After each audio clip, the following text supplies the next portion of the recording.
आप सबका मेरे YouTube चैनल समग्र आध्यात्मिक चिंतन पर एक बार पुनः स्वागत है। आज फाल्गुन शुक्ल पक्ष की द्वितीया है। तदनुसार दिनांक 1 मार्च 2025। इस द्वितीया को फुलेरा द्विज के नाम से जाना जाता है, जिसको कि एक बहुत ही अबूझ तिथि के रूप में मान्यता प्राप्त है। आइए आज के शुभ दिन गीता चर्चा का 49वां प्रकरण लेकर आप लोगों के सामने मैं प्रस्तुत हूँ। पिछली चर्चा में मैंने 18वें अध्याय का चर्चा प्रारंभ कर दिया था और उसमें 12 श्लोक लिए थे। आज उसके आगे के श्लोकों को ले रहे हैं। 18वां अध्याय गीता का सबसे बड़ा अध्याय है। इसको मोक्ष संन्यास योग के नाम से जानते हैं। इसमें कुल 78 श्लोक हैं। एक तरह से पूरे गीता की भूमिका, उपसंहार और पूरे गीता की रचना इसमें है। इस अध्याय में पुरानी बातों का भी कई जगह रिपीटेशन है, लेकिन सबको क्लैरिटी के साथ देने का अद्भुत प्रयास किया गया है। एक तरह से पूरी पृष्ठभूमि ली गई है। आइए भगवान कृष्ण को याद करते हुए वसुदेव सुतं देवं कंस चाणूरमर्दनम देवकी परमानंदम कृष्णं वंदे जगद्गुरुम मूकं करोति वाचालं पंगुलंघयते गिरिम यत्कृपातमहं वंदे परमानंद माधवम। आइए भगवान को याद करते हुए पिछली चर्चा का संदर्भ लेते हैं। पिछली चर्चा की व्याख्या में मैंने ये बोला था कि जो अपने प्रारब्ध कर्म हैं इनको काटा नहीं जा सकता, ये काटते हैं। इसमें अल्प संशोधन की यहाँ आवश्यकता है, क्योंकि लिखा हुआ है कि भावी मेटि सकहि त्रिपुरारी। त्रिपुरारी मतलब भगवान शिव भावी मेट सकते हैं, ऐसी चर्चा है। भावी मेट सकहि त्रिपुरारी मतलब भगवान शिव भावी को मेट सकते हैं, मतलब प्रारब्ध को काट सकते हैं। लेकिन यह बहुत ही rarest of the rare case में होता है। वैसे तमाम तरह के जो उपाय होते हैं, जिसको कि कहते हैं कि लोगों ने तमाम तरह के पूजा पाठ, मृत्युंजय महामंत्र, यज्ञ, जीवन बचाने का जो प्रयास किया, उनका भी योगदान होता है। बहुत से संतों के सानिध्य में और सिद्ध पुरुषों की संगति में होता है। तो इस संशोधन के स्वीकार करके कि हमने ये मान लिया कि जाकी जैसी भवितव्यता वैसे ही मिले सहाय, आप न आवे ताहि पर ताहि तहाँ ले जाए। भावी तो है, लेकिन उसको त्रिपुरारी भगवान शिव काट सकते हैं। और आपकी अगर भवितव्यता होगी तो आपको ऐसे सहायक मिल जाएंगे जो कि आपको आपकी कठिनाई से दूर ले जाएंगे, पार उतार लेंगे। ऐसे सिद्ध संत महात्मा हैं और इसके लिए कोई डिनाई नहीं कर सकता कि वो प्रारब्ध के काटने में भी सक्षम होते हैं या प्रारब्ध के प्रभाव को हल्का कर सकते हैं। ये ज्योतिष का भी इसमें रोल है। ज्योतिष हमें बता देता है कि आपके प्रारब्ध कर्मों में ग्रहों का योगदान कुछ होने वाला है, जिससे आप सतर्क होकर के व्यवहार करके उस तीव्र प्रारब्ध से बच सकते हैं। यह गीता की जो चर्चा है वो जीवन प्रबंधन की चर्चा है। जीवन के उन अनमोल रहस्यों के जानने की चर्चा है और उसको प्रैक्टिकल ढंग से समझने और जीवन को सुचारू रूप से जीने की चर्चा है। जैसा कि गीता के 6:41 श्लोक में शुरू में ही आता है कि वो जो योग भ्रष्ट आत्माएं होती हैं वो पुनः जन्म लेती हैं, लेकिन उनका जन्म बड़ा ही विशिष्ट ढंग से होता है। वो योग भ्रष्टो भी जायते, कहते हैं ना कि वो जो है अच्छे कुलों में जन्म लेती हैं और अच्छा सब अपने संस्कार लेके आती हैं। और भगवान ने गीता के 9वें अध्याय के 3वें श्लोक में बोला है, अपि चत्सु दुराचारो भजते मामन्य भाग, कि अगर दुराचारी से भी दुराचारी व्यक्ति मेरे शरण में आ जाता है, मेरा अनन्य भक्त हो जाता है, तो मैं उसको क्षमा करके बहुत आगे तीव्रता से क्षिप्रम भवति धर्मात्मा, वो शीघ्र ही धर्मात्मा की श्रेणी में आ जाता है। तो गीता में सारी बातों का समाधान भी लिखा हुआ है। तो इस चर्चा को आगे हम बढ़ाते हैं और 13वां श्लोक में देखते हैं कि क्या कहते हैं भगवान। पंचेतानि महाबाहो कारणानि निबोध में, सांख्ये कृतान्ते प्रोक्तानि सिद्धये सर्वकर्मणाम। इसमें भगवान कहते हैं अर्जुन से कि हे महाबाहो, कर्मों का अंत करने वाले सांख्य सिद्धांत में संपूर्ण कर्मों की सिद्धि के लिए 5 कारण बताए गए, उनको तुम मुझसे समझ। कर्मों के सिद्धांत के सांख्य सिद्धांत के 5 कारण बताए गए हैं, उसकी व्याख्या उन्होंने भगवान ने अगले श्लोकों में बताया है। तो उसको जरा देख लेते हैं कि भगवान की क्या कथन है और इसमें आचार्य शंकर क्या कहते हैं, ये देख लेना बड़ा जरूरी है। आचार्य शंकर ने अपने भाष्य में लिखा है, जिस शास्त्र में सभी ज्ञातव्य पदार्थ सम्यक रूप से वर्णित हैं उसी का नाम सांख्य है। अतः वेदांत यहाँ सांख्य शब्द का अर्थ है। इस कारण सांख्य शब्द का अर्थ आत्मज्ञान और कृतांत शब्द का अर्थ कर्म समाधि बोधक वेदांत है। इस सांख्य वेदांत शास्त्र में संपूर्ण कर्मों की सिद्धि अथवा प्राप्ति के लिए कथित जो 5 कारण हैं, उसके विषय में मेरे से सुन। तो 5 कारण भगवान अगले श्लोक में बता रहे हैं, उसको हमें देखना होगा। अधिष्ठानम तथा कर्ता करणं च पृथक विधम, द्विविधा च पृथक चेष्टा, दैयं च एव अत्र पंचमम। तो भगवान उसको 14वें श्लोक में कहते हैं, इसमें कर्मों की सिद्धि में अधिष्ठान तथा कर्ता और अनेक प्रकार के कारण एवं विविध प्रकार की अलग अलग चेष्टाएं, और वैसे ही 5वां कारण दैव संस्कार है। 5 कारण की व्याख्या में इस तरह से गया, अधिष्ठान मतलब शरीर है, कर्ता अपरा प्रकृति के अहंकार के साथ संबंध जोड़ने वाला व्यक्ति मनुष्य है, करण 5 कर्मेंद्रिया, 5 ज्ञानेन्द्रिया और मन बुद्धि अहंकार 13 तरह के कारण, कर्मेंद्रिया, ज्ञानेन्द्रिया, मन बुद्धि अहंकार, करणों की अलग अलग चेष्टाएं 4था है। 5वां है स्वभाव अथवा अंतःकरण के अच्छे बुरे संस्कार, क्रिया का वेग और स्वभाव दोनों एक ही है। तो बड़ी विस्तृत व्याख्या है, इसको समझना पड़ेगा। मैं इसको आपके ऊपर छोड़ देता हूं। 15वें श्लोक में लिखते हैं, भगवान बोलते हैं, शरीर वांग मंगनो यत कर्म प्रारभते नर, न्यायम वा विपरीतम वा पंचेते तस्य हेतव। 15वें श्लोक में भगवान कहते हैं, मनुष्य शरीर वाणी और मन के द्वारा शास्त्र विहित अथवा शास्त्र विरुद्ध जो कुछ भी कर्म करता है, उसके पूर्वक 5 हेतु होते हैं। जो भी कारण शास्त्र विहित करें या शास्त्र विरुद्ध करें, उसके पीछे वो ऊपर बताए हुए श्लोक में 5 कारण ही होते हैं। इन्हीं 5 कारणों से प्रेरित होकर आप शास्त्र विहित कर्म करते हैं या शास्त्र विरुद्ध कर्म करते हैं। इसमें यही 5 कारण मुख्य रूप से विराजमान होते हैं। 16वां श्लोक है भगवान का, तृतीयम सती कर्तारम आत्मानं केवलम तुय, पश्यति अकृत बुद्धित्वात् न स पश्यति दुर्मति।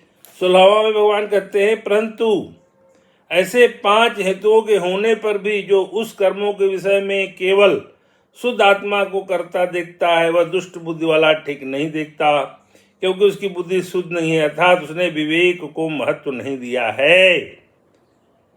आत्मा को ही केवल करता देखता है, वो दुष्ट बुद्धि वाला व्यक्ति ठीक नहीं देता है। इसकी व्याख्या में भी लिखा है, वास्तव में कर्ता कोई नहीं है, न चेतन कर्ता है न जड़। यदि किसी को कर्ता मानना ही पड़े तो साधन के लिए ही उचित है कि वह जड़ को कर्ता माने। गीता में भगवान ने कर्मों के होने के 5 कारण बताए हैं। साधक खाने पीने सोने जागने आदि लौकिक क्रियाओं को तो विचार द्वारा प्रकृति में होने वाली सुगमता से मान सकता है, पर वह जब ध्यान समाधि आदि परमार्थिक क्रियाओं को अपने द्वारा होने वाले तथा अपने लिए मानता है। वस्तुतः आत्मा को कर्ता नहीं मानना चाहिए, इसका मुख्य भाव यही है। 17वां, यस न अहंकृत भाव बुद्धि यस न लिप्यते हत्वा अभि स ईमान लोकान न हन्ति न निबध्यते। 17वां में इसको कहा, जिसका अहंकृत भाव, मैं करता हूं ऐसा भाव नहीं है, जिसकी बुद्धि लिप्त नहीं होती, वह युद्ध में इन संपूर्ण प्राणियों को मारकर भी न मरता है और न बंधता है। अहंता रहित भाव, मैं करता हूं, ये भाव से मुक्त होकर के जिसकी बुद्धि नहीं लिप्त होती है वही श्रेष्ठ आचरण कर पाता है। 18वां, कर्म प्रेरणा और कर्म संग्रह का स्वरूप। ज्ञानम ज्ञेयम परिज्ञाता त्रिविधा कर्म योजना कर्णम कर्म कर्ता इति त्रिविधा कर्म संग्रह। 18वां है कि ज्ञान ज्ञेय और परिज्ञाता, इन तीनों से कर्म प्रेरणा होती है तथा कर्ण कर्म करता, इन तीनों से कर्म संग्रह होता है। ज्ञान होता है, ज्ञेय होता है और परिज्ञाता होता है, उनसे कर्म की प्रेरणा होती है। कर्ण कर्म करता, वो कर्म संग्रह होता है। जब मनुष्य के अंदर अहंकार लिप्तता थी तब ज्ञाता ज्ञान और ज्ञेय त्रिपुट से कर्म प्रेरणा अर्थात कर्म करने में प्रवृत्त होती है कि मैं अमुक कार्य करूंगा तो मुझे अमुक फल मिलेगा।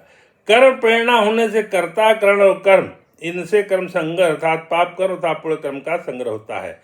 यदि कर्म संग्रह न हो तो कर्म बांधने वाला नहीं होता, केवल क्रिया मात्र ही होती है। बड़ी सुंदर बातें भगवान ने इसमें बताई हैं कि कैसे कैसे हमें उसको आगे बढ़ना चाहिए। 19वां श्लोक में भगवान कहते हैं, ज्ञानम कर्म च कर्ता च त्रिधा एव गुण भेदत प्रोचते गुण संज्ञानी यथावत शृणितानि अपि। 19वां श्लोक में भगवान कहते हैं, गुणों का विवेचन करने वाले शास्त्र में गुणों के भेद से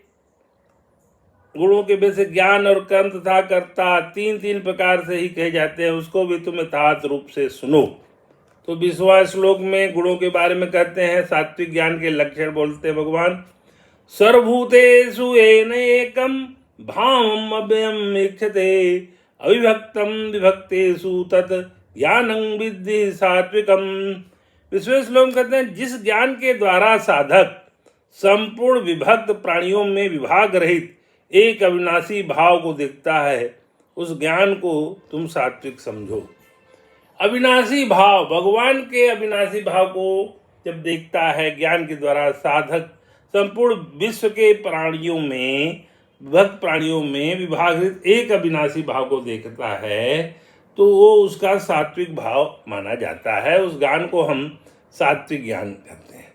सतोगुणी, रजोगुणी, तमोगुणी तीनों ज्ञान की व्याख्या, तीनों कर्मों की व्याख्या, तीनों प्रकार के भोजनों की व्याख्या, तीनों प्रकार के इसकी संबंधों की, चरित्रों की व्याख्या हम पिछले अध्यायों में बार बार देख चुके हैं।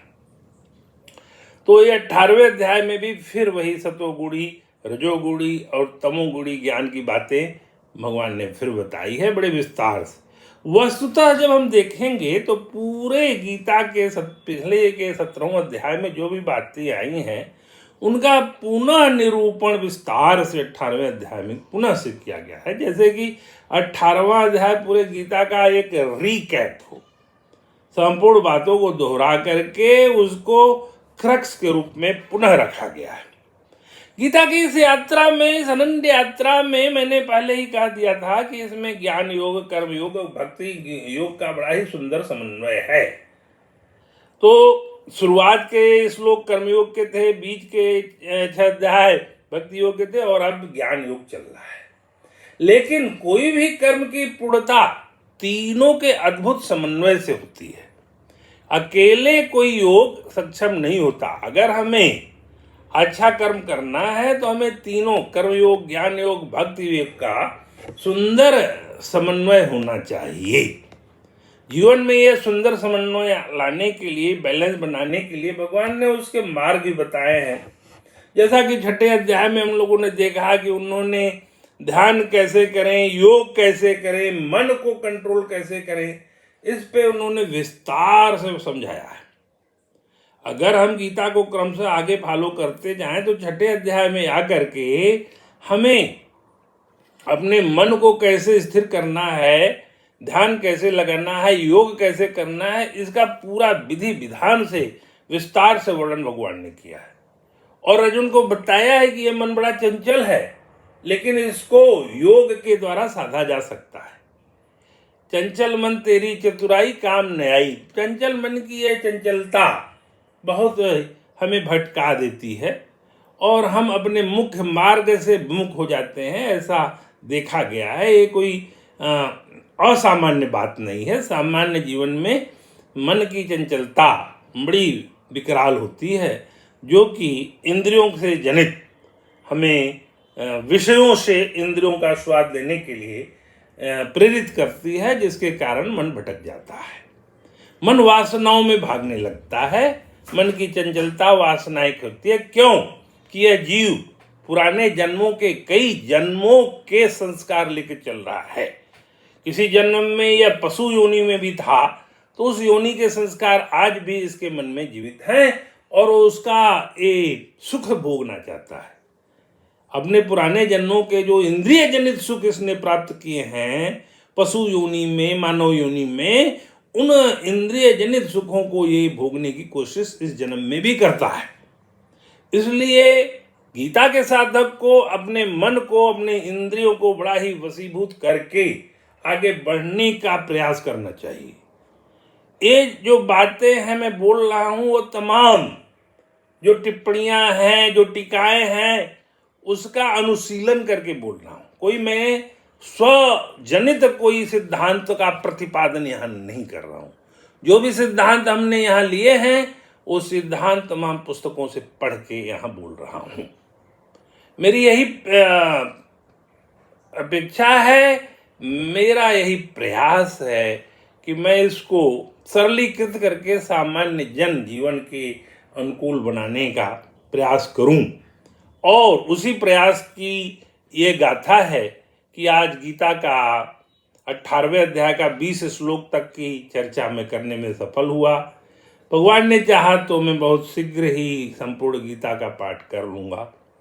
और इस यात्रा में मैं पुनः स्वीकार करता हूँ कि मैं खुद बहुत लाभान्वित हुआ। पता नहीं मैं और कितने लोगों को प्रेरित कर पाया, मैं नहीं जानता, लेकिन मैं ये स्वतः अपना अगर मूल्यांकन में करूं, आत्ममूल्यांकन, आत्मचिंतन करूं, तो मैं ये पाता हूं कि मैंने अपने व्यक्तित्व का बहुत सुंदर विकास किया है, जिसका लाभ गीता चर्चा से मिला मेरे को।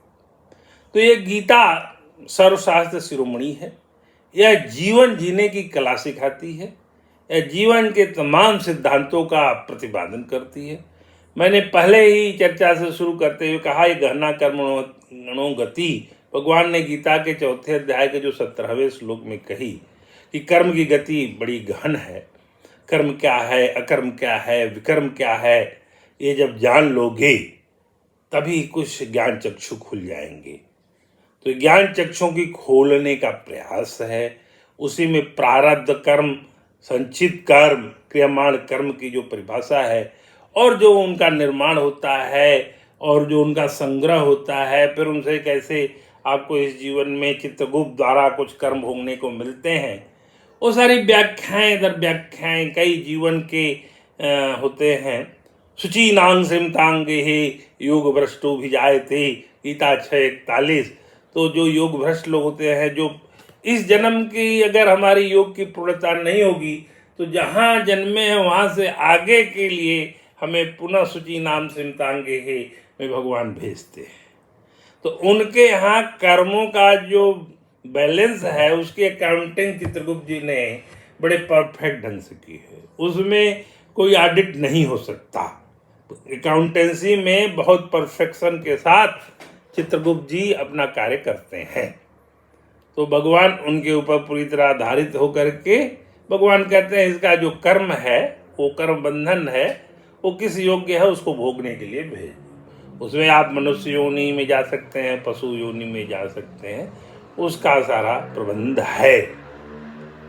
अनन्य चेता सत्तंग यो मां स्मृति नित्य तेस्याहं सुलभ पार्थ नित्य युक्त योग। अनन्य चेता लोगों को कहते हैं मैं हमेशा उपलब्ध हूँ, सुलभ हूँ। अनन्यायष्यन्तो माय जना पर्युपासते तेषां नित्याभियुक्तानाम योगक्षेमं वहाँ। अनन्य भक्ति के साथ भगवान के आगे कंप्लीट सरेंडर कर देना है, तभी जीवन का उद्धार होगा। तभी वो कहते हैं गीता 18:66 में सर्वधर्मान परित्यज्य मामेकं शरणं व्रज अहं त्वां सर्वपापेभ्य मोक्षयिष्यामि मा शुचः। तो ये भगवान की तमाम गारंटियां हैं इन श्लोकों में, इसलिए अनन्य भक्त को अपने जीवन को उनके ऊपर छोड़ देना चाहिए, अपने को समर्पित कर देना चाहिए और ये नहीं सोचना चाहिए कि मतलब आगे क्या होगा। जैसे विभीषण की शरणागति हुई सुंदरकांड में जिसका वर्णन है, वैसे ही जीव की शरणागति भगवान के समान हो जाती है। जबकि उन्होंने उस शरणागति पर कहा जननी जनक बंधु सुधारा तनु धन मोहन सुहृद परिवारा सबके ममता ताक बटोरी मम पद मन बांधि बर डोरी। तो ये जितने आपके संबंधों हों इनकी सारी ममता को भगवान के पद में डोरी से बांध दीजिए, फिर देखिए वो आपको कैसे ले जाते हैं।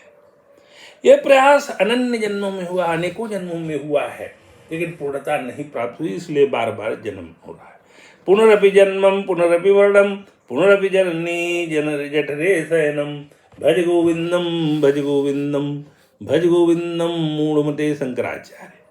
शंकराचार्य ने कहा बार बार जन्म लेते हो, बार बार मरते हो, बार बार माता के गर्भ में जा कर के बड़ा ही पीड़ादायक स्थिति को झेलते हो ये जीव, और बाहर आकर के पुनः माया महा ठगिन।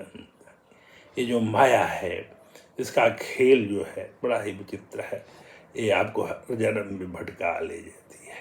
दैवी है सा गुणमयी मम माया दुरत्या मामेवे प्रपद्यन्ते माया में तांग तरंति ते। अपनी माया है, उन्होंने कहा मेरी माया है। ये त्रिगुणमयी सतोगुणी रजोगुणी तमोगुणी माया मेरी माया है, लेकिन जो मेरे शरण में होता है वही से बच सकता है, नहीं तो ये बड़ी दुस्तर है। ये जीव को पटक पटक के अनेक योनियों में प्रेरित करती है, उसको जीवन के जो सांसारिक सुखों हैं उनकी तरफ धकेल देती है, भगवान की तरफ लाने नहीं देती है। कृष्णाय वासुदेवाय हरे परमात्मने प्रणतः क्लेश नाशाय गोविंदाय नमो नमः। सर्वे भवन्तु सुखिनः सर्वे सन्तु निरामया सर्वे भद्राणि पश्यन्तु मां कस्मिंश्चित् दुःख भाग् भवेत्। आज की चर्चा को यही विराम देते हैं और अगली चर्चा 20वें श्लोक के आगे से अगले प्रकरण करेंगे। नमस्कार।